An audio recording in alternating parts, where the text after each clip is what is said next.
Vamos a ver.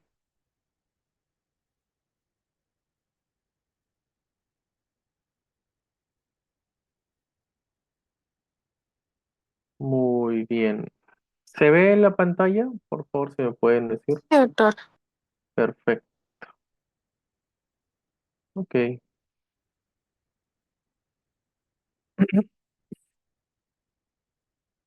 Muy bien. Buenas tardes con todos. Para los que no me conocen, yo soy el doctor Olarte Kulki Elmer Adolfo. Soy gastroenterólogo asistente del Hospital Nacional PNP Luis N. Sáenz. Y el tema que me ha tocado exponerles hoy día es sobre la gastritis crónica.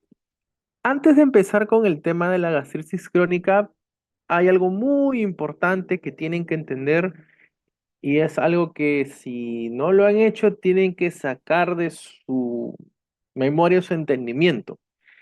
La gastritis crónica no es, ¿cómo poderlo explicar? No es igual a ardor en el estómago, no es igual a epigastralgia.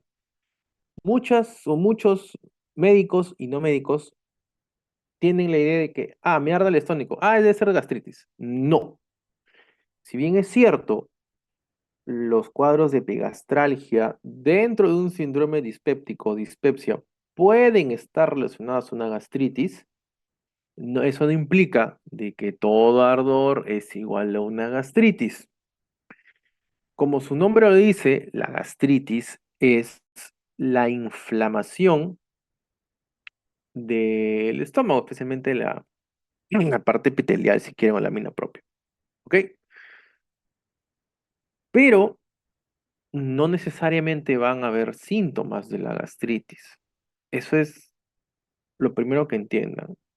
Como médicos que van a hacer, tienen que entender que gastritis no es igual a ardor. Muchas personas tienen gastritis y nunca en su vida hacen síntomas. ¿Ok? Y el tema de la gastritis nosotros lo estudiamos principalmente por la probabilidad de que este cuadro genere cáncer a futuro. Esa es la causa por la que nosotros hacemos la gastritis. ¿De acuerdo? Ok. Entonces, el amiguito que ven acá es el Helicobacter pylori, el que está abajo a la derecha. Es uno de los gérmenes principales que forman o que van a dar a la larga su infección, precisamente la gastritis, un tipo de gastritis. ¿Ok? Por eso muchas veces se estudia el Helicobacter dentro de un concepto de gastritis crónica, pero no es la única causa. ¿Ok? Muy bien. Entonces, primero, ¿cuál es el objetivo de esta clase teórica? La clase es básicamente para comprender y conocer el concepto actual de gastritis crónica, que nosotros actualmente entendemos por gastritis crónica específicamente. Porque entiendan que hay una gastritis aguda que no es esto. La gastritis aguda, para que más o menos entiendan, haciendo un paréntesis grande, es cuando tienes algún problema muy agudo por algún tipo de ingesta inadecuada. Puede ser por algún medicamento, si quieren ponerlo así, la ingesta de alcohol, el hecho de fumar o comer algo que te genere algún tipo de irritación aguda. Y usualmente está acompañado de otros síntomas. La famosa gastroenterocolitis aguda, por ejemplo, es gastritis, enteritis y colitis. Es todo un tema. Pero el término gastritis crónica tiene que ver con una inflamación de forma, como su nombre dice, crónica, progresiva, de mucho tiempo. La idea es que ustedes entiendan qué es o qué se conoce como gastritis crónica. ¿Ok? Lo segundo es comprender, en cierta medida, las diferentes categorizaciones de gastropatías. Gastropatía se refiere a varias enfermedades del estómago. Una de ellas es la gastritis, pero existen otro tipo de gastropatías que en ciertas nomenclaturas se le conoce como gastritis, pero actualmente prefieren llamarse gastropatías. ¿De acuerdo? Eso no es importante que lo conozcan, pero al menos que entiendan de que existe, así como hay otros tipos de gastritis crónica también. Entender su principal etiología, que es la infección por Helicobacter pylori, así como otras etiologías, las más o menos frecuentes y también cómo se deben manejar. Que en realidad el principal, digamos, la principal forma de contagio, por así decirlo, es el Helicobacter pylori. Mejor dicho, la principal forma de adquirir gastritis crónica es el Helicobacter pylori. Por ende, entendiendo o tratando el Helicobacter, uno puede no manejar la gastritis, sino manejar que ésta avance en sí, ¿ok? Y conocer en qué medida, y eso es importante, cómo es que progresa la enfermedad y a qué va, a dónde nos lleva a tener una gastritis crónica. No en el 100% de casos, no todos los pacientes que tienen gastritis crónica pueden llevar a algo más, pero es bueno entender y comprender qué es lo que ocurre para tratar de alguna manera de tener su avance. ¿Ok? Entonces, hay que definir qué es gastritis. La, en la definición de gastritis difiere bastante entre los mismos pacientes. Muchas veces los mismos pacientes le dicen, doctor, yo sufro de gastritis. Y ustedes le preguntan, ok, ¿cómo te han hecho el estudio? ¿Qué médico te ha evaluado? No, no, no, ningún médico, solo que me arde el estómago. Y yo sé que eso es gastritis. Y no es así. Difiere también entre los mismos especialistas clínicos, entre médicos, ya sean gastroenterólogos o no, también difiere bastante lo que llaman gastritis. Difiere mucho entre los mismos endoscopistas. Muchos de nosotros que hacemos endoscopía, en nuestros informes catalogamos inmediatamente como gastritis una lesión que vemos en el estómago, gastritis nodular, gastritis eritematosa, gastritis erosiva, que son algunos tipos de lesiones que nosotros encontramos en el estómago. Y muchas veces eso no es gastritis, siguen siendo gastropatías. Entonces, entre los mismos endoscopistas también hay una discrepancia. Y entre los anatomopatólogos, los patólogos, muchos de ellos también consideran ciertas lesiones histológicas como gastritis, y muchos de ellos no los consideran como gastritis, los consideran a veces como gastropatías o inclusive inflamación mínima, que es un tipo de caracterización histológica de algunas lesiones que se encuentran en el estómago o en la muestra de la biopsia. Entonces, bajo ese primera premisa, tenemos bastante problemas como cómo catalogar la gastritis. Entonces, lo que se ha optado para hacer algo más uniforme este tema, se ha preferido la definición de gastritis como toda inflamación microscópica del estómago. Es decir, yo no puedo catalogar gastritis bajo teniendo clínica de dispepsia, teniendo endoscopía que me haga ver algunos cambios en la mucosa del estómago. Yo no puedo determinar una gastritis. La forma de determinar gastritis es con la evidencia histológica o microscópica, si quieren, de una inflamación del estómago. Y eso se obtiene usualmente con una biopsia. ¿De acuerdo? ¿Y qué es lo que vamos a ver? Es la presencia de linfocitos a nivel de la lámina propia, o sea, en el tejido fibroconectivo. Esta presencia de linfocitos comúnmente va a estar asociado a actividad inflamatoria, que son los neutrófilos. Usualmente en los reportes patológicos o de patología, cuando se habla de hallazgos histológicos o microscópicos, te dicen dos cosas: el infiltrado inflamatorio linfocítico y la actividad inflamatoria dada por los neutrófilos. Para que haya digamos, una gastritis, lo que hay que tener es la presencia del infiltrado inflamatorio linfocítico, que es esto de aquí.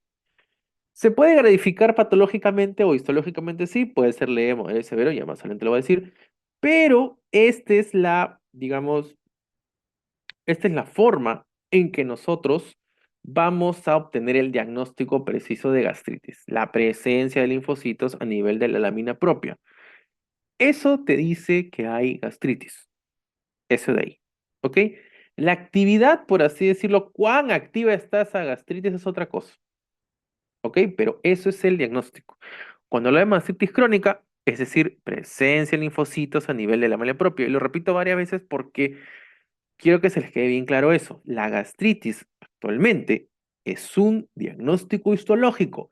No es clínico, no es endoscópico, es histológico. ¿De acuerdo? Muy bien. Otras condiciones puede haber que no necesariamente son inflamatorias y los vamos a llamar gastropatías. Antes muchas gastropatías eran conocidas como gastritis. Antes había gastritis tipo A, tipo B y tipo C. Y la tipo C era la que se conocía C de chemical o de química. Había las famosas gastropatías reactivas, había las gastropatías químicas que tenían que ver mucho con ciertas comidas, el consumo de AINES y también con reflujo biliar, pues, otra patología, que es cuando la bilis regresa al estómago. Es como si hubiéramos hablado de reflujo gastroesofágico, hay reflujo biliar, que es el reflujo de la bilis hacia el estómago, y eso también puede generar gastropatías más, no necesariamente gastritis, por ejemplo. ¿Ok? Listo. Entonces, eso es para que entiendan bien claro de qué vamos a hablar. Esta gastritis tiene, como muchas patologías, algunos síntomas. Los síntomas no necesariamente se van a relacionar con la actividad histológica. Es decir, hay una baja relación entre los síntomas, la actividad histológica, los hallazgos endoscópicos. ¿Qué quiere decir esto? Que yo puedo tener pacientes que vienen a la consulta simplemente porque, digamos, tienen algún familiar con cáncer gástrico o les han dicho que es bueno prevenir y quieren hacerse un estudio y les preguntas, ¿tienes síntomas? No tengo síntomas, pero ya tengo una edad, digamos, paciente de 50 años que ya tiene una edad para iniciar su tamizaje o su screening de cáncer gástrico y le haces una endoscopía. Y puedes encontrar lesiones endoscópicas importantes, como erosiones, como patrón nodular, etcétera. Ya le voy a explicar eso después. Pero sintomatológicamente está normal. Y le tomas biopsias y encuentras una gastritis con gran actividad. Uno diría, ah, si hay mucha actividad, mucha presión de neutrófilos, ah, el paciente debe tener algún síntoma. Y no necesariamente lo tiene. Como pueden haber pacientes que vienen a una consulta, son relativamente jóvenes y tienen una gran sintomatología, ¿ok? Y esa sintomatología te llama a tomar una endoscopía. Y en la endoscopía puedes encontrar un estómago normal, un estómago prácticamente normal, y le tomas biopsias y sí encuentras gastritis crónica con presencia de Helicobacter, como así decirlo, pero con poca actividad. Pero clínicamente el paciente refiere gran sintomatología y eso es muy frecuente. Por eso dice que la actividad histológica, los hallazgos endoscópicos y los síntomas no siempre van de la mano. Puede haber una gran actividad sin síntomas, como síntomas bastante floridos, y que el paciente no tenga mayores hallazgos endoscópicos ni histológicos. Eso es muy frecuente, especial en personas muy jóvenes, cuando en algunos casos es endoscopía. ¿Ok? Existe un grupo de pacientes, como ya les dije, que son asintomáticos. Y la gran mayoría lo son. En realidad, se dice que la gran mayoría de personas tenemos gastritis crónica y que muchas veces nunca hemos síntomas. Y eso es algo esperable, en realidad es lo más frecuente, encontrar pacientes sin síntomas. Inclusive con infección de Helicobacter que no hacen síntomas. Pero en sí, ¿cuál es el principal signo, por así decirlo, o síndrome que hay de la, a nivel de la gastritis crónica? Es la dispepsia o el síndrome dispéptico. Y engloba una serie de síntomas. Por ejemplo, el dolor o específicamente el ardor en el estómago, ¿no? La epigastria tipo ardor, que puede ser después de comer o puede ser en periodos prolongados de ayunas y que es de alguna manera limitante en el paciente. Incluso muchos de ellos se quejan de que comen, les arde bastante y ya no quieren comer, pierden el apetito. Tenemos la hinchazón o la sensación de abalonamiento. Son cosas muy parecidas en sí. Una cosa es ver que al comer el paciente siente que su barriga se hincha y otra cosa es sentir pesado que está abalonado, pero el paciente en sí no ve eso, solamente se siente hinchado, lleno de gases.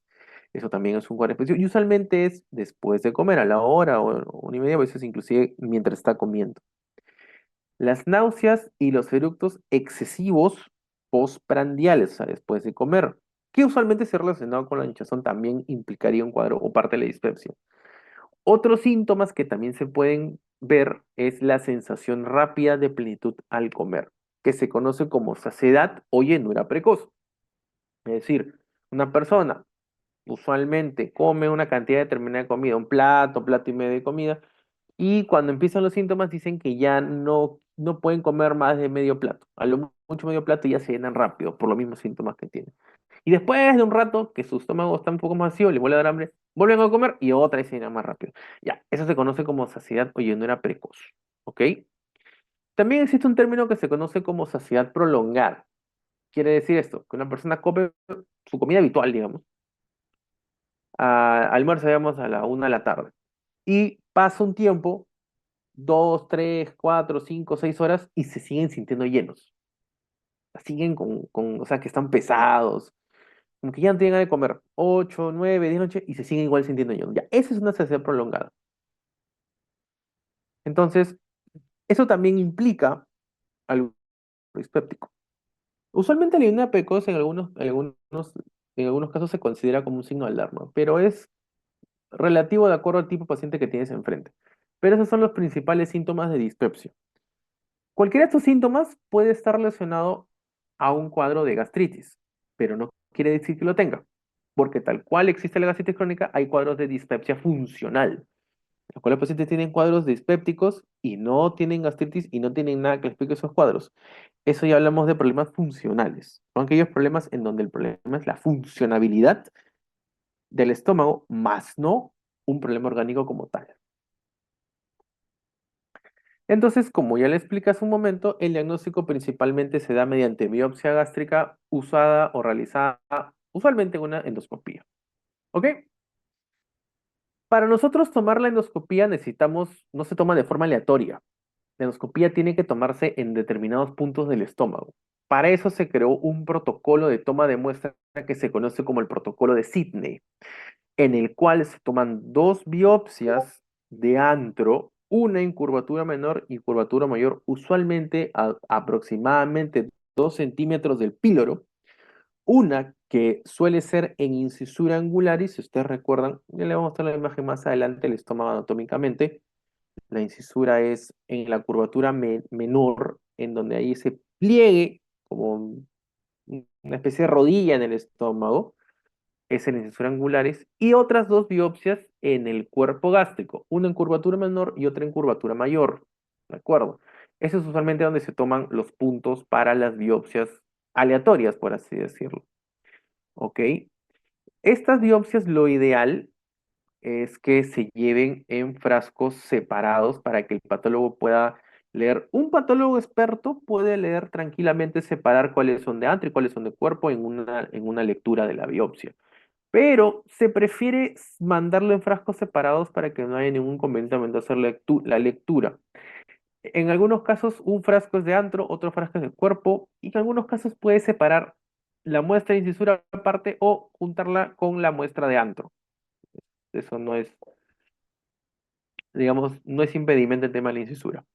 Ahora, ¿pueden ser más biopsias? Sí, no necesariamente tienen que ser solamente 5, pueden ser más, pero eso depende si es que hay otras zonas sospechosas de metaplasia o displasia en la endoscopía, y para eso necesitamos un estudio especial que se llama cromoendoscopía, que es cuando al endoscopio nosotros le colocamos, ya sea por una tinción mediante procesos químicos o por una cromoendoscopía virtual, que es hacer que la luz del lente del endoscopio cambie su disposición para que, digamos, se vea de otra forma o que capte más algunas tonalidades de longitud, para que capte mejor algunas longitudes de ondas y podamos ver una imagen más específica de determinadas zonas histológicas que se ve dentro de la endoscopia. ¿Ok? Este es el protocolo de Sidney. En esta primera parte se ve más o menos el porcentaje en donde se depositan las bacterias de Helicobacter.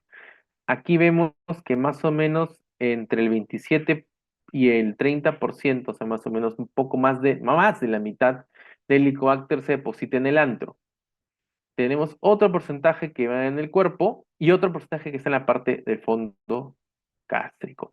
Entonces, la mayor parte, casi el 70%, un poco más, se van a ver a nivel del antro y cuerpo si es que un paciente tuviera Helicobacter. Entonces, Esta es la zona donde nosotros tenemos que tener mayor incidencia. Esta pequeña curva de acá, esta es la curvatura menor, y en esta zona que delimita el antro y el cuerpo, esta zona la conocen como incisura.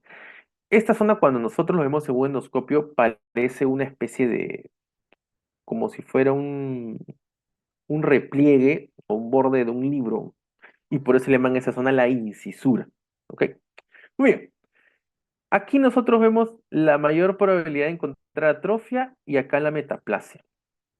Quédese con esa idea, más adelante le voy a explicar qué es la atrofia y qué es la metaplasia. Pero la idea es de que, así como hay gran cantidad de Helicobacter aquí, hay mayor formación de, digamos, presencia de atrofia y de metaplasia, tanto en antro, que es donde más probable es que ocurra la atrofia y la metaplasia, como en cuerpo. Pero en cuerpo es mucho menor, ya en fondo es muy poco. Entonces, cuando nosotros queremos hacer estudios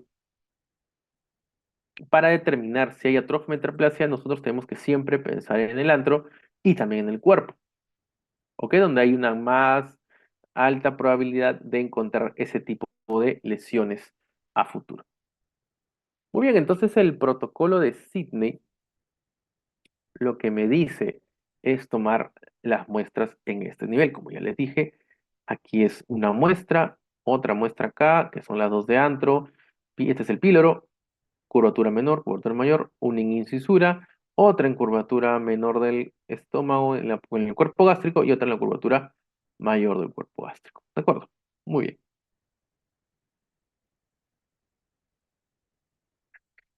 Entonces, el concepto de gastritis crónica tenemos que entender una cosa. Su prevalencia es bastante baja en países desarrollados. A mayor desarrollo de los países, menos incidencia de gastritis crónica hay y al igual menos prevalencia. Y eso tiene que ver principalmente con el desarrollo del Helicobacter pylori. Los países menos desarrollados tienen más probabilidad de generarse de que haya o que prolifere el Helicobacter pylori que en países menos desarrollados. ¿Ok? Muy bien. Y existe también factores de riesgo, o mejor dicho, la gastritis crónica es un factor de riesgo para hacer úlcera péptica, pero principalmente para generar neoplasias gástricas. Con respecto a la úlcera péptica, ¿por qué la gastritis crónica es más frecuente a la úlcera péptica? Porque la mayoría de veces la gastritis crónica está relacionada a Helicobacter pylori, y el Helicobacter pylori es un germen ulcerogénico y también es un germen oncogénico. Entonces, no es que la gastritis te vaya a desarrollar úlcera, es la causa de la gastritis, cuando suele ser por Helicobacter, que puede generarte úlceras pépticas. Existe también el riesgo de hacer una plasia. Sí, el principal es el adenocarcinoma y el segundo es el linfoma MALT. El adenocarcinoma es producido principalmente por una cascada inflamatoria. Te voy a mostrar después cuáles son esas cascadas que determina o llega al final al adenocarcinoma, pero inicia con una gastritis crónica usualmente dada por el Helicobacter pylori. Y el linfoma MALT es un tipo de linfoma muy especial que es exclusivo de la infección por Helicobacter pylori sea en el estómago. No es MALT quiere decir mucous associated lymphoid tissue, que quiere decir tejido linfoide asociado a mucosas. Ese tejido linfoide, que es parte de la mucosa, se altera, se vuelve una neoplasia, y para manejar eso se usa tratamientos oncológicos, pero principalmente la erradicación del Helicobacter pylori es el pilar fundamental para el manejo del linfoma MALT. Entonces, por ahí es uno de los casos donde sí o sí esto uno tiene que estar, o tienes que lograr la erradicación del Helicobacter.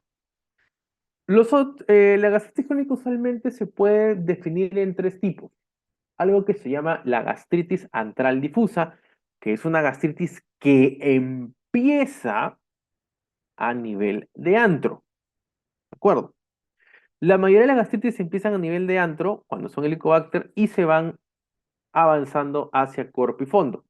Entonces, como empiezan en antro y esas zonas donde más se inflama, es la mayor posibilidad de encontrar lesiones tipo displasia, perdón, lesiones atrofia, metaplasia, y también encontrar la presencia de helicobacter y otro tipo de lesión. ¿Ok? Otra forma de presentación de la gastritis crónica es la gastritis atrófica metaplásica ambiental. Es un tipo de gastritis atrófica que se da en pacientes que ya han sido tratados por Helicobacter o que nunca han tenido Helicobacter y que desarrollan por otros tipos de nexos, es decir, por otro tipo de agentes inflamatorios. alcohol, tabaco, una dieta no adecuada, exceso de oxidantes, exceso de productos químicos, etcétera. ¿Ok? Contenidos de comida, de comida o carne ahumada también, como es frecuente en zonas asiáticas, especialmente en Japón. Y el otro tipo es la gastritis atrófica metaplásica autoinmune. La gastritis metaplásica autoinmune es una patología muy específica, no es muy frecuente, en la cual ocurre gastritis por procesos autoinmunes. Hay gérmenes, o mejor dicho, hay anticuerpos de autoinmunidad que atacan a las células gástricas y van a generar una atrofia y a la larga una gastritis crónica y desarrollo de metaplasia y neoplasia futuro. Este tipo de gastritis, su característica es que no empieza en el antro, sino empieza en el cuerpo. Entonces, si tú tienes pacientes que, por ejemplo, tienen gastritis crónica y aparecen áreas de atrofia, metaplasia a predominio de cuerpo y no en antro, tu primera sospecha debe ser una gastritis crónica autoinmune. Y en segundo lugar, una gastritis antral. ¿Pueden estar concomitante ambas? Claro que sí, es frecuente. Y ahora, ¿por qué es importante la gastritis inmune? Porque la gastritis autoinmune no tiene un tratamiento específico, pero sí tienes que dar un seguimiento mayor, porque estos pacientes pueden desarrollar cáncer con mayor rapidez y con mayor frecuencia que los pacientes que no la tuvieran. Así que hay que tener mucho cuidado con eso. Lo bueno es que no es muy frecuente en realidad. Esto se conoce como la gastritis central difusa. Usualmente es una gastritis localizada en esta zona, solamente en el estómago, en la parte del antro gástrico. Esta es la gastritis atrófica metaplásica ambiental. Usualmente se ve en muchas zonas, como en parches. Hay una gran predisposición por la incisura o por la zona intermedia entre antro y cuerpo. Y también hay zonas de metaplasia que pueden haber en antro y también en cuerpo. Y esta es la gastritis atrófica metaplásica autoinmune, donde netamente abarca cuerpo y se ve gastritis, o a veces hasta un antro normal, con zonas de metaplasia que principalmente se encuentran en el cuerpo gástrico. Muy bien, ya. Esto de aquí, este cuadrito es lo que nosotros nos ayuda a entender la evolución de la enfermedad. Se conoce como la cascada de Pelayo-Correa. Primero tenemos una mucosa normal del estómago. Cuando hay una inflamación constante por cualquier noxa que genera algún daño, por ejemplo, aquí a la derecha, Helicobacter pylori, metaplasio, inflamación autoinmune, virus de Epstein-Barr, alto consumo de sal, compuestos nitrosos, especialmente en carne ahumada, tabaco, alcohol, etcétera, vamos a generar que aparezca una gastritis crónica. ¿Ok? La gastritis crónica, teóricamente, no es que desaparezca, porque es raro de que alguien cambie, tienes que cambiar tu estilo de vida, tienes que tener mucho cuidado, pero puede ser que pueda regresionar a un estado normal. Pero la gran mayoría, una vez que tenga gastritis crónica, ya está, déjalo con su gastritis crónica. Estos de aquí, la gastritis crónica, avanza a una gastritis crónica atrófica, es decir, ya el epitelio se hace más pequeño y ya empieza a haber deficiencia, digamos, de la función epitelial. ¿Ok? Por frecuencia que se estima en Estados Unidos, la mayoría de estos pacientes que van a la gastritis atrófica son personas hispanas, hispanohablantes y los asiáticos. ¿De acuerdo? Ahora, la gastritis crónica atrófica avanza hacia una metaplasia intestinal. Recuerden que la metaplasia es el cambio de un tejido de un determinado órgano por otro tejido que corresponde a otro órgano. Hay N tipo de metaplasia, pero el que ocurre en el estómago es la metaplasia intestinal. ¿Ok? Ahora, ¿todos los pacientes que hacen gastritis crónica van a hacer gastritis atrófica? Felizmente no. ¿Todos los pacientes que hacen gastritis atrófica hacen metaplasia intestinal? Tampoco. Igual, todos los pacientes que tienen metaplasia intestinal van a llegar a hacer displasia, que es el paso previo al cáncer. No, felizmente.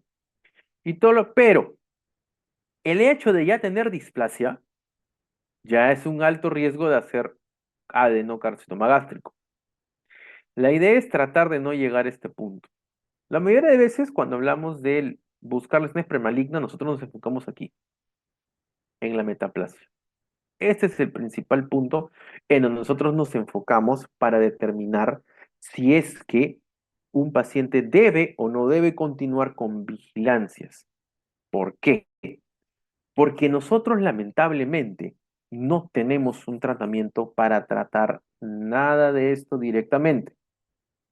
Si nosotros nos enfocamos en esta zona, tenemos el Helicobacter pylori que tiene un tratamiento, Metaplasia autoinmune que teóricamente no, Epidemia tampoco, con ingesta de sal, compuestos nitrogenados, tabaco es netamente un tema de cambiar el estilo alimenticio de la persona, pero cuando nos preguntan, doctor, ¿y qué hago con mi gastritis? ¿Cómo le desaparezco? No hay forma.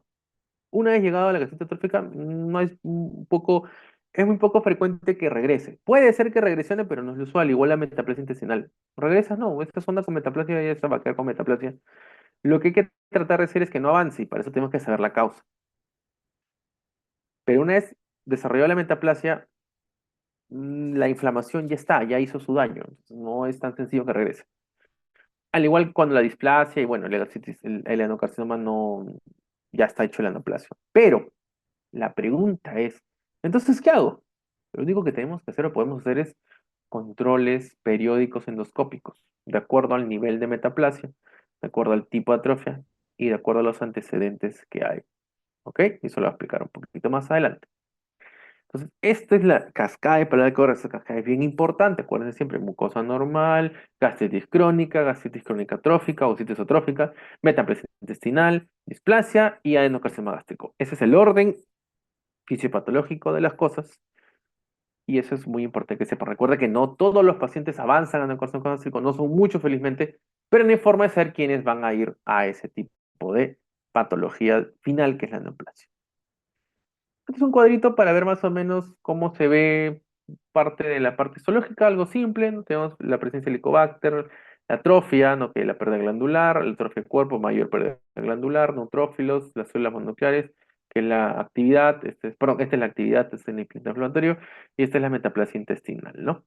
Entonces tenemos normal, leve, moderado y severo, que son como nosotros leemos o interpretamos las lecturas de los patólogos cuando hablamos de biopsias de estómago para definir gastritis. Ok, muy bien. Ok, la principal etiología de la gastritis crónica de lejos es la presencia de Helicobacter pylori. De lejos lo es. Es una bacteria gran negativa flagelada de forma helicoidal o espiral. Su infección causa una gastritis central difusa, como les expliqué, y afecta inicialmente a las capas superficiales de la mucosa que ya después avanza a a la parte más profunda y aparece toda la caja inflamatoria para generar una gastritis crónica. Este germen o sí, puede manejar o se puede tratar, hay forma de tratarlo. Lo que va a ocurrir es que va a liberar unas citocinas o citoquinas quimiotácticas que son inducidas por ese mismo germen y esto va a generar un infiltrado inflamatorio agudo persistente, ¿ok? Que es básicamente neutrófilos o lo que se llama como actividad. Y esta va a existir o coexistir con una inflamación crónica, que es basada en linfocitos principalmente, también células flamáticas y macrófagos a nivel de la lámina propia. Eso es lo que genera el Helicobacter pylori. ¿Ok? ¿Hay alguna forma de ver si endoscópicamente aparece el Helicobacter? Teóricamente sí hay una, que es con la famosa gastropatía nodular. Ven esta imagen como el estómago se forma como piedras, como un patrón en empedrado, o como si tuviera unos nódulos. Ya, esta es una imagen característica de infección por Helicobacter pylori. ¿Es patognomónico? No, pero te puede indicar con mayor probabilidad que la persona tiene Helicobacter pylori y usualmente se corrobora siempre con una biopsia. ¿Este patrón puede resolver luego de la erradicación? Sí, puede resolver. ¿Es importante? ¿Da más síntomas? ¿Hay algo? No. Solamente son hallazgos endoscópicos para relacionarlos con sus hallazgos histológicos. Un poco sobre la epidemiología del Helicobacter pylori. Es la infección crónica bacteriana más común. ¿Tenemos infección crónica bacteriana? Sí, existen. Pero la más frecuente de todas de lejos es el Helicobacter pylori. Acuérdense que tener Helicobacter es como tener una infección bacteriana que no deberíamos tener. ¿Ok? Aproximadamente la mitad de la población mundial la tienen, hasta el 80% en países en desarrollo o población en países en desarrollo la tienen. Eso quiere decir que en el Perú la gran mayoría tenemos Helicobacter pylori. Si no te lo han diagnosticado alguna vez, probablemente es porque no te han hecho un estudio completo. Pero la gran mayoría de peruanos tenemos Helicobacter pylori. Es muy frecuente en consultas de gastro, de médicos generales, cualquier tipo de persona peruana, detectar o plantear Helicobacter pylori porque es lo más frecuente de las causas de gastritis. Se calcula que los primeros humanos infectados fueron hace 60.000 años. Puede haber casos de preinfección que ocurre hasta la infancia y en algunos casos se habla de que en recién nacidos se puede haber dado la infección o la preinfección. La reinfección, el hecho de reinfectarte una vez tratado y curado el Helicobacter es muy rara, hasta 0.5% en países desarrollados y puede elevarse hasta más 5 o 10%, si no me equivoco, en países en vías de desarrollo. Pero una vez tratado el Helicobacter, actualmente se puede decir que te has curado. Si te reinfectas, lo más probable es que no hayas tenido una buena curación al inicio o que no te hayan hecho un buen estudio para confirmar la erradicación. Pero sí puede darse una reinfección. Muy bien. ¿Y cómo no se contagia el Helicobacter pylori? En realidad, nosotros los humanos somos el mayor reservorio de Helicobacter pylori. El modo exacto de transmisión no está bien establecido. Algunos dicen que en gastrooral, otros fecal oral, otros oral oral, entre persona a persona. Pero la fuente más fidedigna de contagio podría ser el agua contaminada, especialmente cuando lavamos comidas que no están bien lavadas o crudas. Verduras, pescado. Recuerden que acá comemos ceviche. El ceviche prácticamente es pescado crudo, ¿no? La comida se cocina con limón, pero igual sigue siendo crudo. Entre otras fuentes, pero la más principal es en las aguas contaminadas que puede extraer el Helicobacter. Como no hay una forma específica como detectar la transmisión, eso hace que sea un poquito más esto complicado de tener su misma, digamos, su misma transmisión. Si nosotros supiéramos cómo cortar la transmisión, sería más fácil manejar la infección de persona a persona o cómo uno se contagia. Ese es el problema. Como no sabemos, tenemos que tratar cuando ya está la infección. Muy bien.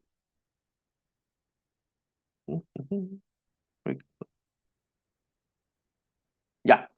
Algo rápido porque para los que están, bueno, yo hice la charla de práctica a nivel del policía sobre la forma de diagnosticar el Helicobacter pylori. Supongo que en sus sedes de los que saben o les han hecho esa charla, pero le voy a hacer igual una forma breve sobre esto. Existen varias formas de diagnosticar el Helicobacter pylori, ¿ok? Hay algunas no invasivas y otras invasivas, ¿ok? La forma más común y la más frecuente es el test de aliento o el test de duración aliento, ¿ok? Es 95% sensible y más de 95% sensible y más de 95% específica.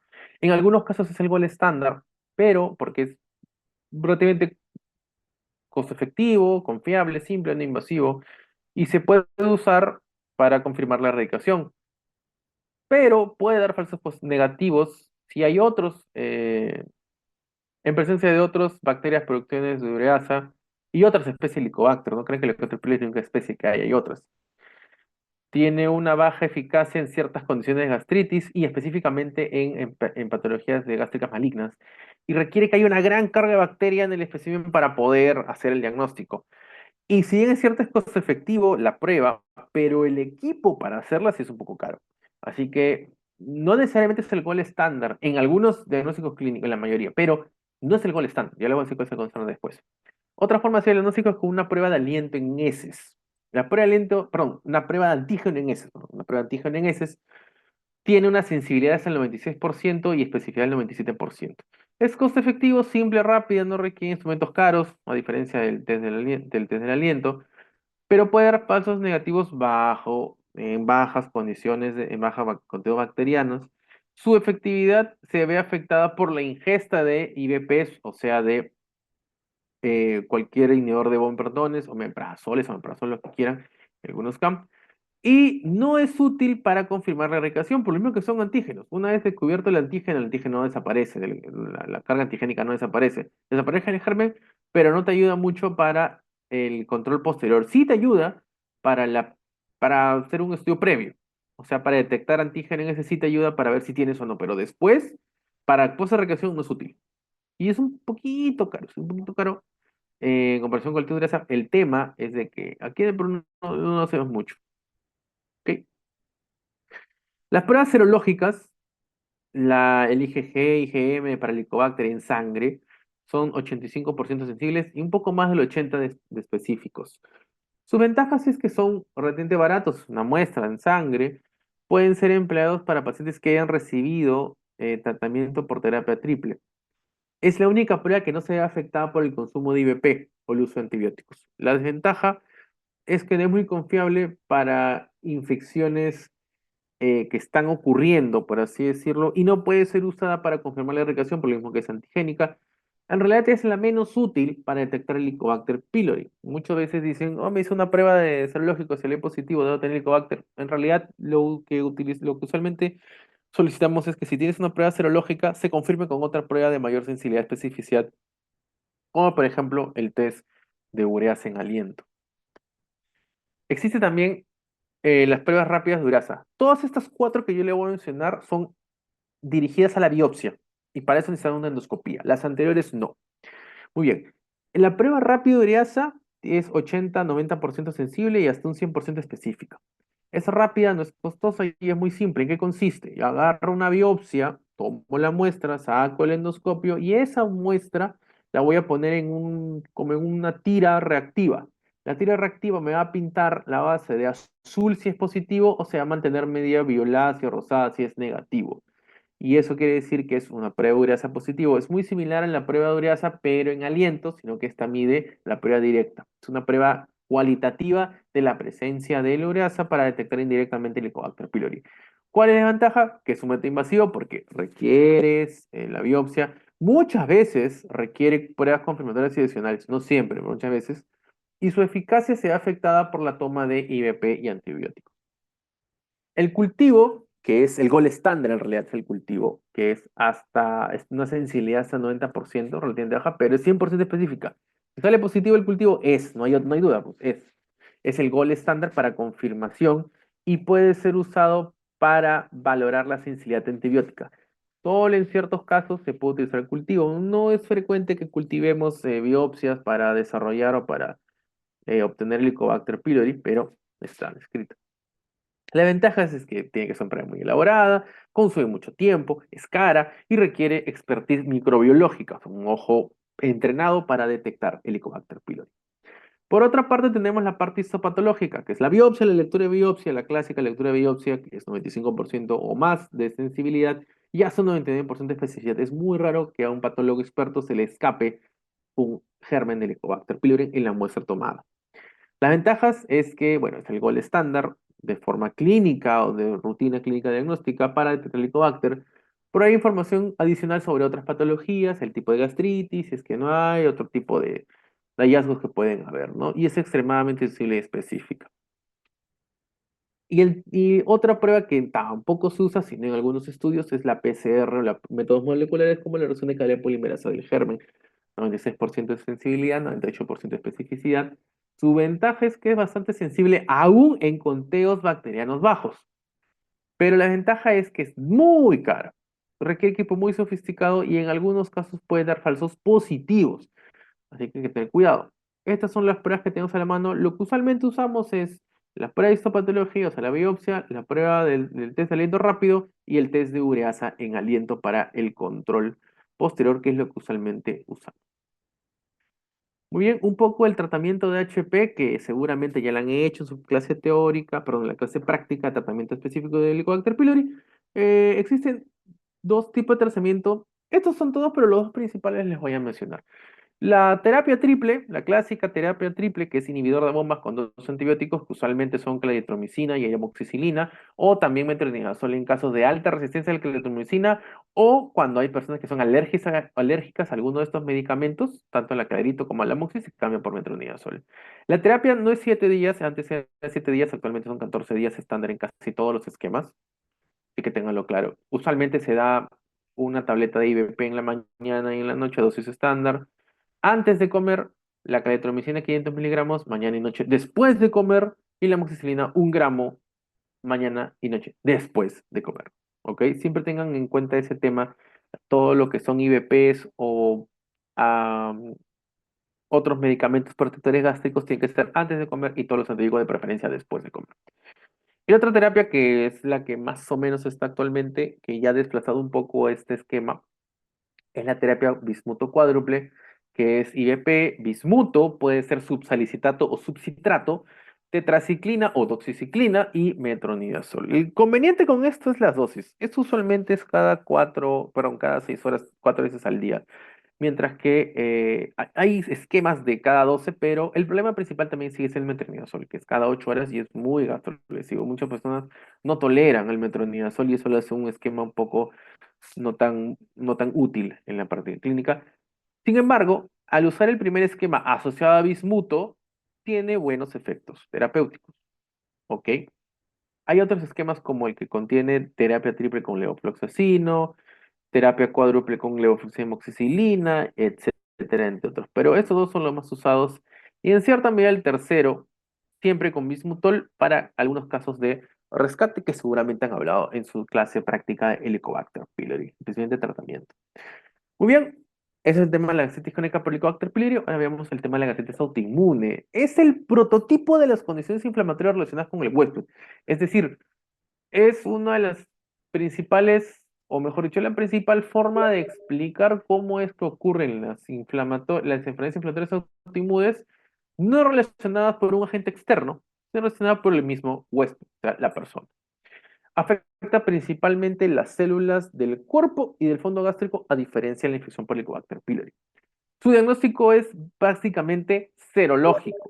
Es una mezcla entre ver histológicamente gastritis o cambios metaplásicos a predominio de cuerpo o fondo, de acuerdo a algunos que decían mayosa, principalmente cuerpo, sin la presencia de Helicobacter pylori y que se tiene que confirmar con serología. ¿Y cuáles son esos estudios? Los anticuerpos, antifactor intrínseco y anticélulas parietales. ¿Es relativamente frecuente este estudio? No, no lo hacemos con frecuencia. En nuestro medio no es muy frecuente la gastritis crónica autoinmune, pero está descrito. Y si tienen, como le digo, pacientes con gastritis crónica de preferencia en estómago, les obliga a sospechar gastritis autoinmune porque cambia bastante el seguimiento en pacientes con gastritis autoinmune que en pacientes con Helicobacter pylori. O ambos, en realidad, ¿no? Muy bien. Entonces, ya hablamos un poco de gastritis crónica, ahora le voy a explicar lo que es la gastritis crónica atrófica. El término de gastritis crónica preatrófica, por así decirlo, se conoce también como gastritis crónica superficial. Ya cuando avanza, acuérdense de la cascada de Pelayo Correa, avanza hacia una gastritis crónica atrófica. ¿Y qué es lo que ocurre? Hay una inflamación crónica, inflamación crónica hace que ocurra una pérdida celular con aplanamiento y pérdida del epitelio y también la zona glandular. Hay un ratio de pérdida que excede la capacidad del recambio celular. Es decir, cuando hay una pérdida celular, el cuerpo lo que hace es regenerar tejido. Y al regenerar tejido, ese tejido perdido se recupera. Pero cuando la inflamación crónica es bastante elevada, la velocidad en que se pierde va a ser mayor en la velocidad que se recupera. Y eso va a generar un adelgazamiento en la capa mucosa. Esto es lo que se conoce como la gastritis crónica atrófica. Usualmente estos cambios son tan cortos en el tiempo que cuando encontramos gastritis crónica atrófica, usualmente ya hay metaplasia. ¿Ok? La primera causa o la primer tipo de metaplasia más frecuente de lejos es la metaplasia intestinal. Pero existen otras, la pseudopilórica, la pancreática, la escamosa, incluso la ciliada. Pero de lejos es la intestinal. De ahí viene la pseudopilórica o la metaplasia pilórica que se da en cuerpo gástrico. No hay metaplasia pilórica en antro, ¿no? Porque en antro tiene tejido pilórico o pseudopilórico. Muy bien, esta puede ser regional o difusa. O sea, puede haber solamente en antro, solamente en cuerpo o en toda la extensión del estómago, pero usualmente se da en parches. No es que hay unas todo el antro hasta como metaplasia, todo el cuerpo, no. Son como zonas parchadas en donde aparece zona de metaplasia. ¿Ok? Esa es la característica. Y es el factor de riesgo más importante para la displasia y cáncer gástrico. ¿Ok? ¿Y por qué? Porque tú tienes un paciente con gastritis crónica superficial, no hay una, o sea, puede desarrollarse gastritis crónica atrófica, pero la posibilidad de que esta, teniendo solo gastritis crónica superficial, avance en cáncer es baja. Cuando esta lesión ya se acompaña de atrofia o de metaplasia, que usualmente van a la mano, ya te hace parálisis que este paciente sí aumenta radicalmente su riesgo de desarrollar cáncer. No es mucho en total, pero es importante. Y cuando la metaplasia ya avanza a displasia, ya hay alta posibilidad de que ese paciente haga cáncer gástrico. Es más, a mayor grado de metaplasia, mayor posibilidad de cáncer gástrico. Y eso es lo más importante que tener en cuenta. La gastritis crónica atrófica es el factor de riesgo más importante para desarrollar displasia y cáncer gástrico a futuro. Muy bien, entonces, ¿qué con la metaplasia intestinal? Ya les expliqué que es el cambio del tejido epitelial gástrico por uno intestinal. Usualmente no es reversible, ojo, usualmente puede revertir, pero no es lo frecuente. Y existe dos tipos. La tipo uno, también llamada completa, o es de intestino delgado, y la tipo 2, también conocido como incompleta o la colónica. La segunda, en teoría, es más riesgo de neoplasia maligna. En teoría, porque las tipo uno también pueden volverse neoplasia, pero en menor tejido. ¿Por qué? Porque son compatibles con intestino delgado, la tipo uno, la tipo 2 con colon, y entre el intestino delgado y el colon, donde hay mayor posibilidad de generar endocarcinomas es en el colon. Entonces, por ese tipo, por esa suerte genética histológica, es que la tipo 2 podría ser, en teoría, mayor riesgo de neoplasia. Incluso en muchas guías, cuando tienes metaplasia intestinal incompleta, ya de por sí es un factor de riesgo más elevado que tener completa para llevar un control o seguimiento a futuro. ¿Ok? Creo que tengo otra. Ya, me voy a explicar esto. Cuando nosotros estudiamos la gastritis crónica, nosotros tenemos que ver la metaplasia en sí y la atrofia, pero principalmente la metaplasia. Entonces, ¿de qué nos sirve saber eso, la metaplasia? De saber en qué momento a este paciente tenemos que estudiarlo. O mejor dicho, ¿en qué momento yo le voy a repetir una endoscopía a control? Si requiere o no requiere, porque hay que ver cómo está la metaplasia. Y la única forma de saber si la metaplasia está avanzando y hay displasia es con una nueva endoscopía. Entonces, para eso se creó una clasificación que se llama Olga-Olgin, que quiere decir, es una clasificación Olga es de atrofia y Olgin es de intestinal metaplasia. ¿Ok? Entonces, ¿en qué consiste digamos, la clasificación? Nosotros tenemos mucosa de antro, vamos a poner en esta hilera, y mucosa de cuerpo aquí. En la atrofia, que es esta de acá, es muy similar a la metaplasia, ¿ok? El Olga y el Olgin usualmente tienen el mismo valor. Si tienes un Olga Olgin que se divide en estadio de 0 a 4, el Olga suele también, digamos, es un Olga 1, el Olgin también es 1. Si es un Olga 3, el Olgin suele ser 3 en un mismo paciente. Así que vamos a centrarnos en el Olga, que lo pueden traducir directamente al Olga y no hay problema.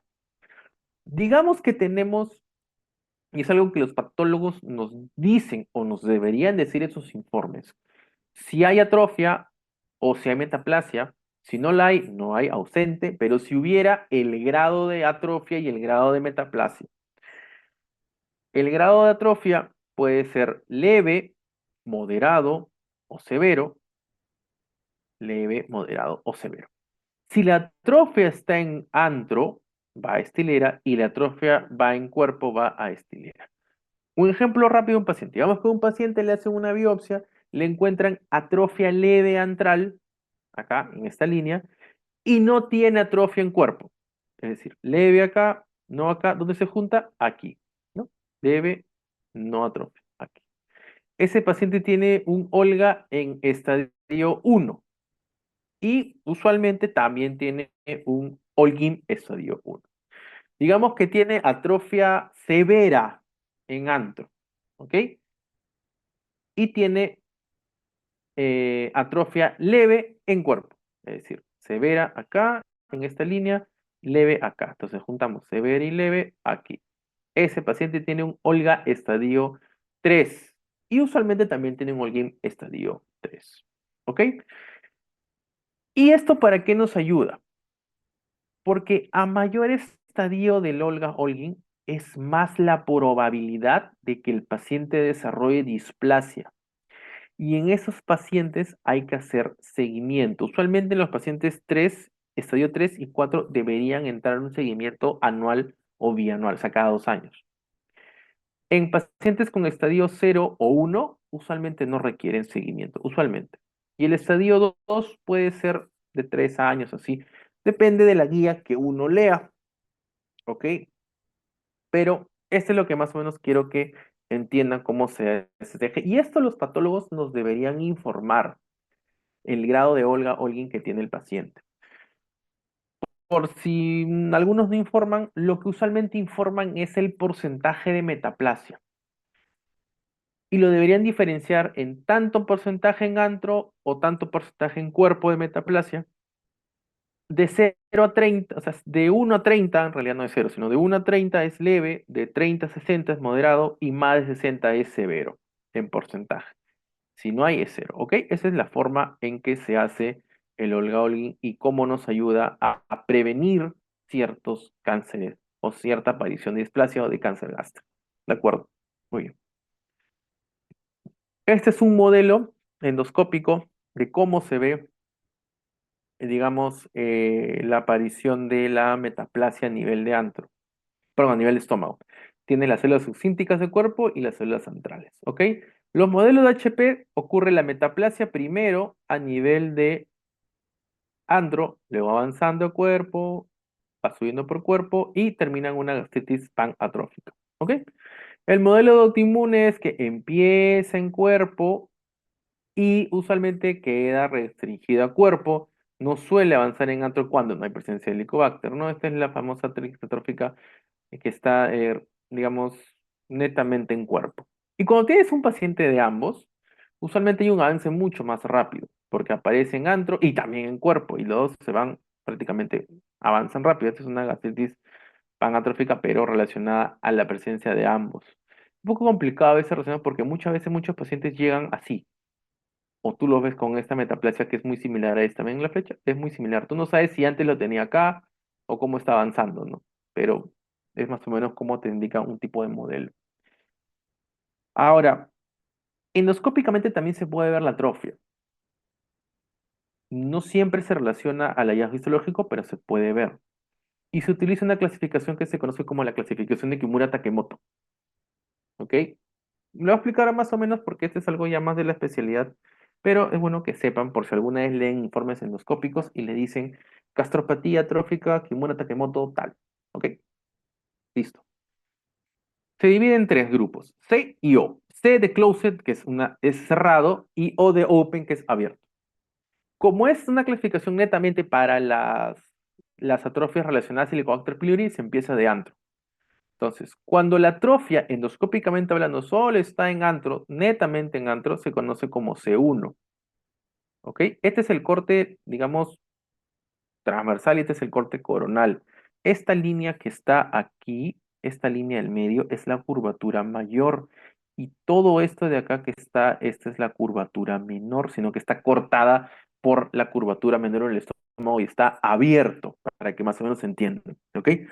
Entonces, la atrofia avanza hasta acá, S1. Cuando la atrofia pasa la incisura angularis y ya está en cuerpo, pero solamente en cuerpo sin llegar a fondo, esto se convierte en un C2. Cuando la atrofia ya pasa de cuerpo y llega hasta fondo, pero sin, vean acá, sin avanzar hacia las otras dos caras, cara anterior y posterior, se conoce como C3. Cuando la atrofia llega a expandirse hacia afuera, o sea, se está abriendo la atrofia, se conoce como O1, O2 y O3. Es decir, Open 1, Open 2. Entonces, este es más o menos relativo, ¿no? Algunos dicen que cuando es todo el estómago se llama OP, que es O de P de pan, o sea, todo el estómago comprometido. pero básicamente es como endoscópicamente podemos ver la clasificación de Kimura Takemoto y también nos ayuda para el seguimiento. En muchos pacientes que tienen una gran atrofia, a veces sale una metaplasia pequeña, pero también te implica seguirlo. Hay varias mezclas y varias cosas para nosotros hacer el seguimiento de metaplasia intestinal, pero eso es lo importante. Muy bien. Esta es una endoscopía con un paciente que está normal. Vemos la mucosa de colores característicos, nacarada. Esta es la parte de la incisura, el píloro. Este es el estómago, los pliegues gástricos de cuerpo, curvatura mayor. Aquí se ve el antro con su patrón de mucoso en cromoendoscopía normal y este es en cromoendoscopía normal de cuerpo utilizando NBI, Narrow Banding Imaging, que es un tipo de cromoendoscopía específicamente de la marca Olympus. Cada marca de cada endoscopio tiene sus diferentes sistemas de cromoendoscopía virtual. El Olympus tiene el NBI, Fuji tiene el BLI o el LCI, Pentax tiene el iPentax, etcétera. Y aquí vemos, por ejemplo, ya con un grado de atrofia. Ven comparando acá, ven cómo está todo bonito, esta zona, por así decirlo, ordenado con la vascularidad normal. Pero miren acá, se pierde un poco ese ordenamiento y aparecen estas zonas media pálidas o blanquecinas. Ya, esto indica atrofia y por ende también puede indicar metaplasia, al igual que en esta zona de aquí. ¿Ok? Aquí vemos unas zonas como en parches. No sé si logran ver aquí donde está el puntero. Hay unas zonas en parches, acá. Parches medio blanquecinos. Y aquí también se ve esta zona en parche. ¿Ok? Acá se ve más o menos normal, pero cuando yo pongo la cromanoscopía, aquí miren en el C, miren cómo se delimita mejor o se marca más esta zona blanca. ¿Ok? Ya, esto de aquí es metaplasia. Acá. Y si se encuentra es parchado, no es una zona blanca grande, son parches. Eso indica metaplasia. ¿Qué grado? No lo sé. Pero eso, para eso necesito hacer la biopsia. Entonces, esto de aquí, estos pacientes, por ejemplo, si tú quieres asegurarte, le puedes tomar más que el protocolo Sidney. De repente agarrar uno de acá, otro de acá, otro de acá y otro de acá. O sea, irte más allá del protocolo Sidney cuando ves algunos tipos de lesiones. Y aquí en la cromanoscopía, pero con magnificación, donde lo veo más cerca, vemos mejor la delimitación de esa zona de metaplasia. ¿De acuerdo?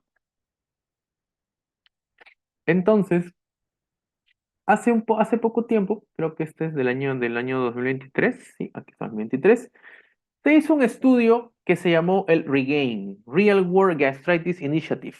Es una iniciativa para determinar y estandarizar la gastritis a nivel mundial. Es un estudio más o menos largo, está basado en el consenso de Kioto, tiene que ver con la clasificación de Sydney, tiene que ver con el Maastricht, que es un consenso para tratamiento de Helicobacter. El consenso de Kioto es específicamente para manejo de gastritis por Helicobacter pylori, específicamente. Y así. Entonces, tratando de juntar toda una serie de estudios para llegar a este estudio que se llama Regain. Es muy de especialidad, pero lo que quiero mencionarles, algo que me llamó la atención, son los fenotipos de la mucosa gástrica en patologías no neoplásicas. Y habla de varios fenotipos. El primero, y ese es más para patología, pero es importante que ustedes lo conozcan dentro de lo que se refiere a gastritis crónica. El primero es que existe mucosa normal en biopsia. Muchas veces, en muchos hospitales, la mayoría de veces, sacan diagnósticos gastritis, gastritis, gastritis, y no lo son. Existe también mucosa normal, ¿ok? Que es acá, ¿no? Mucosa dentro de límites normales. Tiene una composición antral que es histológica y también una composición. Y el modelo histológico, digamos, el modelo histológico o etiopatogénico es el diagnóstico histológico de gastritis de mucosa con límites normales. Esto suele ser o debería buscarse como una prioridad clínico patológico. ¿Por qué? Para prevenir o para evitar que haya unas ciertas, digamos, manejo clínico, no desea decir sobredimensionar el diagnóstico que tienen para no generar exceso de tratamiento o para no llevar a seguimientos innecesarios de un paciente. Porque los pacientes que tienen, pueden tener clínica o sintomatología y tener una mucosa normal, y esos pacientes hasta podrían ser una displasia funcional que el manejo es muy distinto, que eso no es el tema de ahora, otra cosa. Entonces, ese tipo de cosas es lo que hay que ver. Otra cosa son las anormalidades de la mucosa no inflamatorias que se conocen como las gastropatías, ¿ok? Las gastropatías suelen ser eh, lesiones no inflamatorias, ¿ok? O mejor dicho, son lesiones no inflamatorias, pero que muchas veces lo catalogan como gastritis en las lecturas de patología. Y no debería ser así, deberían ser también de esto separadas o definidas de otra forma. El modelo clásico es la gastropatía reactiva, que resulta de agentes químicos como el reflujo, duodeno gástrico, algunos tipos de medicamentos o de ingesta de pues, tabaco también se puede dar, ¿no? Y también se puede dar en cuando hay una hipertrofia de células parietales debido a una hiperplasia que se ve en las terapias prolongadas con IEP. Ese tipo de pólipos hiperplásicos son gastropatías hiperplásicas, pero se conoce como pólipo hiperplásico. Y eso usualmente también se ve en pacientes que tienen de larga años de años tomando IEP y que forman estos pólipos. ¿De acuerdo? Eso no son gastritis en sí, son gastropatías. El otro concepto es lo que ya hemos visto que es la gastritis crónica no atrófica, ¿ok? Que es básicamente la infección por el Helicobacter pylori con esto, digamos, con esta actividad de gastritis, o sea, aparición de neutrófilos, sin pérdida glandular, porque ya cuando hay pérdida glandular ya estamos hablando de atrofia, ¿ok? Puede ser, por ejemplo, en pacientes que tengan gastritis Helicobacter pylori negativo, después de que se ha hecho una erradicación y aún se ve actividad, ¿ok? Puede haber Helicobacter pylori negativo en pacientes que hayan sido o hayan tenido erradicación del germen, sí, y todavía se ve actividad, sí se puede ver, no es raro, es muy frecuente, porque repito, para que disminuya la actividad al erradicar un germen, no es una cosa de que un día para otro, pasa mucho tiempo, a veces no desaparece, y uno siempre presenta cuadros de gastritis crónica, pero que ya no tiene mayor inflamación y no tiene la náusea que está constantemente ahí, que es el Helicobacter pylori. ¿No? O en algunos casos muy específicos o muy puntuales, que es la gastritis eh, restringida a mucosa oxíntica o mucosa de cuerpo, en casos de Helicobacter negativo, que se conoce como la gastritis autoinmune atrófica, que es lo que la mencioné. Existe la gastritis, o sea, la gastritis crónica atrófica autoinmune o atrófica metaplásica autoinmune, es el paso siguiente a la gastritis no atrófica específica de cuerpo. Solo que esta, como le dije, es raro encontrar pacientes que tengan solamente gastritis en cuerpo. ¿Puede darse? Sí, no es lo usual, pero puede darse.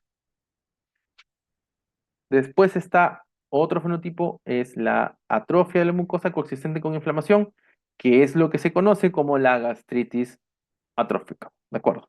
Muy bien. ¿Cuál es el modelo? El clásico modelo es una infección por Helicobacter pylori crónica activa con pérdida glandular. O la gastritis crónica o la gastritis crónica autoinmune.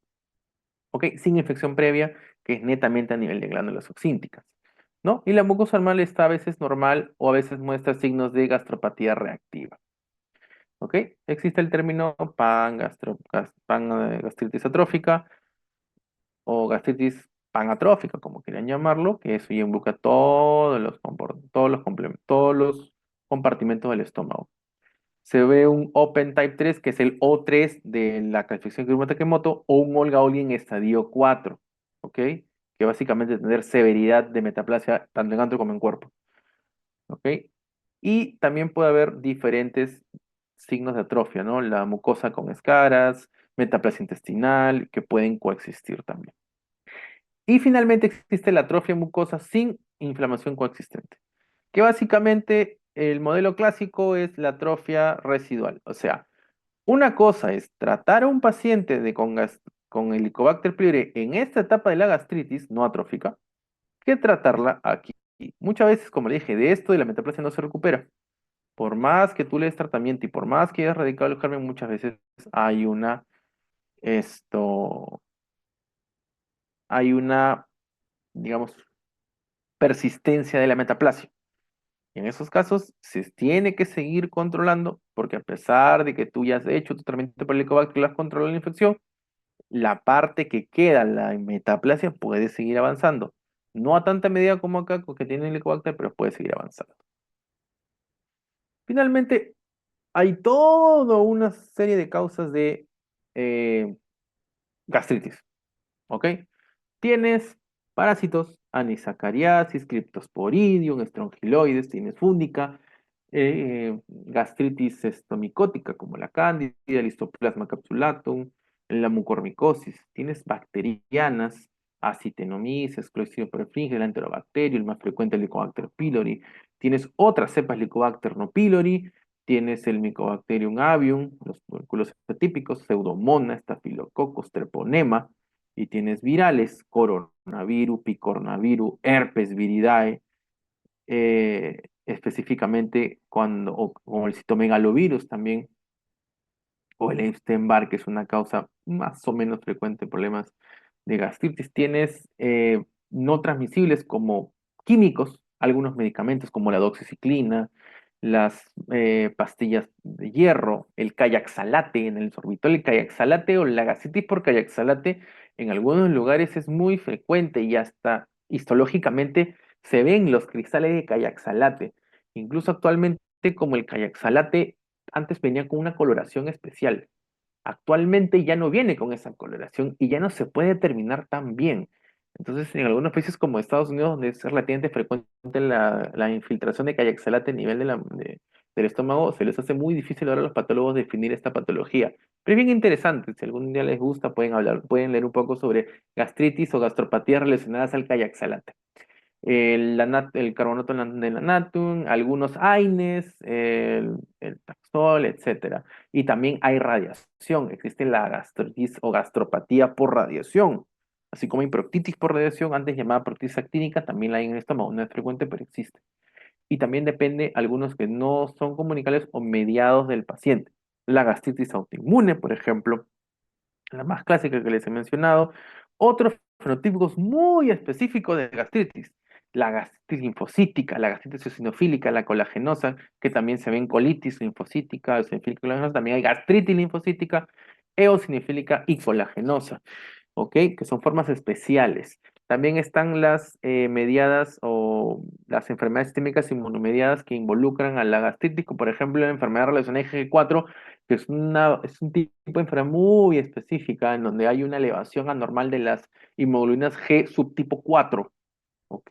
Usualmente suele atacar más a zonas como retroperitoneales o problemas reumatológicos o al eje hepatoespleno, perdón, al eje hepatobilio pancreático, pero también puede atacar el estómago tranquilamente. Lupus, sarcoidosis, esclerosis sistémica, la enfermedad de Sjögren o síndrome de Sjögren, la enfermedad de Crohn, que también puede generar gastritis, y la colitis ulcerativa en cierta medida, pueden generar esto, gastritis. No tanto la úlcera ulcerativa, más la enfermedad de Crohn, ¿no? La gastritis alérgica relacionadas a un tipo de alimentos y también la enfermedad de hospedero versus el huésped, ¿no? Eso también puede generar en algunos casos gastritis. Como ven, la gastritis crónica es un tema, pero existen muchos subtemas, pero el principal tema son los más frecuentes. La gastritis crónica relacionada al Helicobacter pylori y la gastritis crónica relacionada a la enfermedad autoinmune. Y finalmente, el tratamiento. ¿Qué hacemos con la gastritis? Cuando se trata del Helicobacter pylori, básicamente es manejar el Helicobacter pylori.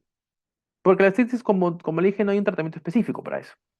Es tratar la causa etiológica, ¿no? De acuerdo a todos los tipos de gastritis que hay, das la causa etiológica.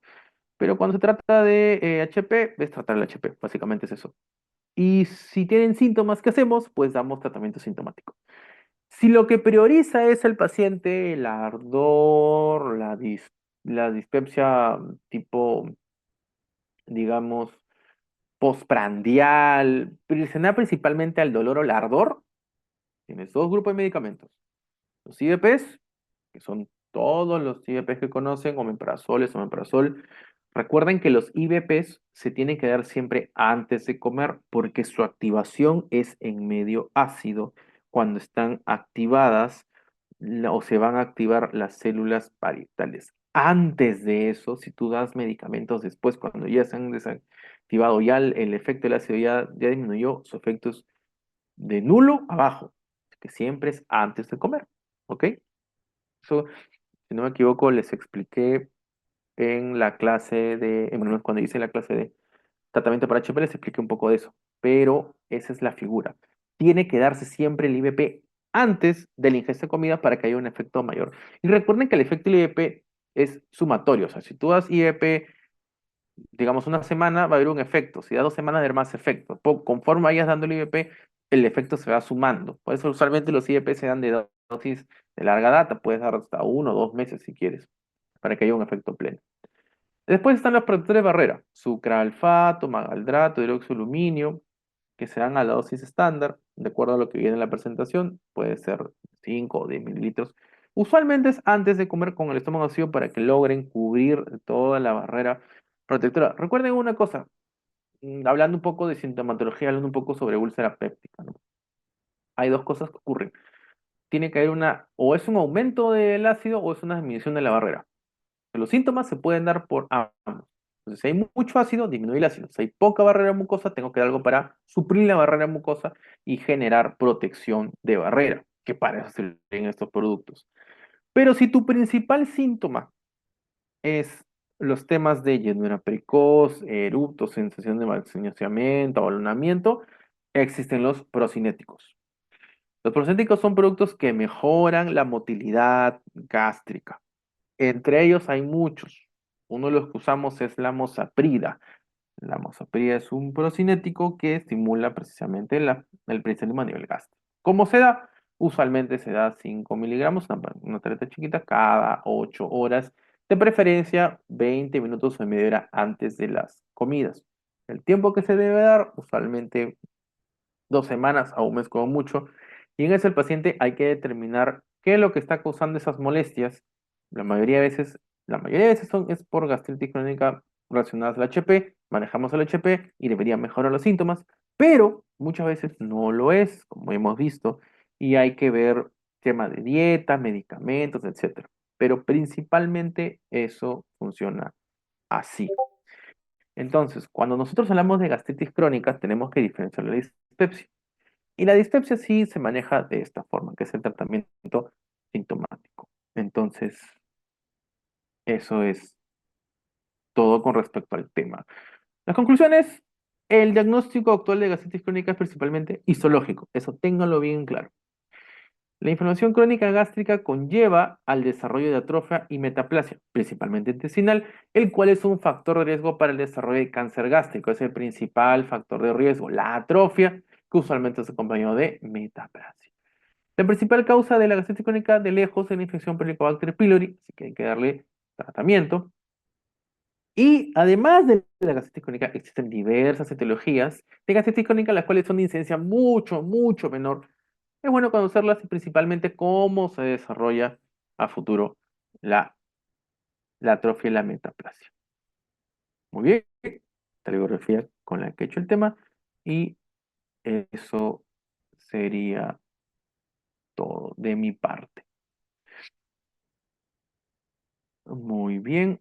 ¿Alguna consulta, duda, algo que no quedó claro? Porque de aquí no van a ver el tema quizás hasta dentro de mucho tiempo.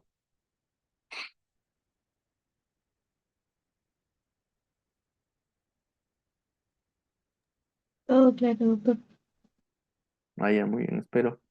Y espero no escucharlos a muchos de ustedes decir, tengo mi gastritis, porque no necesariamente es gastritis, ¿ok? Es algo muy importante. Diferencien entre lo que es dispepsia de gastritis. No es lo mismo. Ya con la práctica clínica van a ver, y si alguno de ustedes quiere seguir la especialidad, van a ver que es todo un tema la de gastritis, hacerle entender al paciente de que no es que su gastritis se tenga que tratar, no es que los síntomas que tiene, que muchas veces sí son pesados tener síntomas, no quiere decir de que los síntomas vayan no vayan a requerir tratamiento, pero tampoco es muchas veces preocuparse. Así como hay pacientes que no tienen síntomas y tienen una metaplasia marcada, a ellos sí tienen que decir que se preocupen. Curioso, pero no hay una buena relación entre los síntomas. Ese es el gran problema con la gastritis, ¿no? Pero sí. ¿Algo más? ¿Nada más? ¿Todo bien? ¿Hasta aquí?